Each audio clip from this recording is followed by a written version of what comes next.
Hi, it's Ed with October edition of Ed-Itorial. We talk about new construction real estate and real consumer insights and how to stop marketing like it's 2015.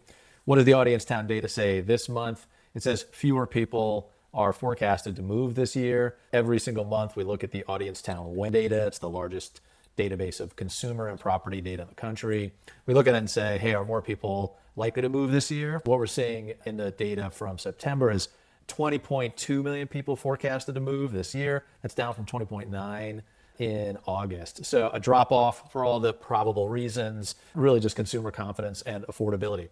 It has propped up a few months this year when consumer confidence has been higher, when maybe rates were coming down. But then the minute things go haywire in the economy or in the news, you send a dip. So we're seeing that dip again. It starts to look like forecasted 20.2 million people this year. Since we ran this data, mortgage rates have been going down, low sixes. Maybe that increases the forecast. Up to the peak we had at one point, almost 21 million people forecasted to move this year. So we're looking at almost a million drop off over the course of the year as it's unfolded according to the Audience Town Win data.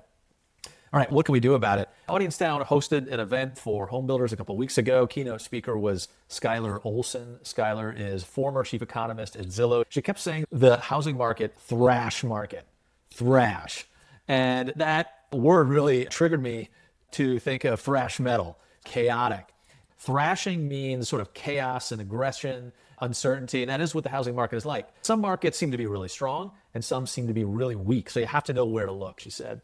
Secondly, she pointed out that new home construction product, new homes, are actually beating existing homes in affordability. And consumers don't seem to really understand or know or realize it. They think a new home is just inherently more expensive than an existing home. Existing homes need a lot of maintenance, and it's like this hidden cost. And new homes don't have that cost. Consumers really get more committed about looking at a new home versus an existing home. So, it's incumbent on the new home industry to communicate, market, and sell that way. And then when you do sell and market correctly to the right people, you can find demand. There is demand for real estate. There is demand for home purchases happening. Rates are tricking down a little bit here. Let's see what happens. There is demand. You got to know where to find it, was her point. It's a thrashing real estate market. Yes, fewer people are forecasted to move according to Audience Town, but some markets are doing really well, better than others. And there are people who want to buy homes out there, and you can appeal to them with the fact that new homes are more affordable than existing homes, and existing homes are very expensive to maintain. Put it all together, and you can have a decent rest of 2025. When we surveyed the digital summit that Audience Town hosted, about 60% of the attendees said their goals for 2026 are to sell and market, and that's really what they want to do, is hit their sales and marketing goals in 2026. Put all those factors together. It's not as easy as it used to be. It's going to be hard, but you can win. Thanks.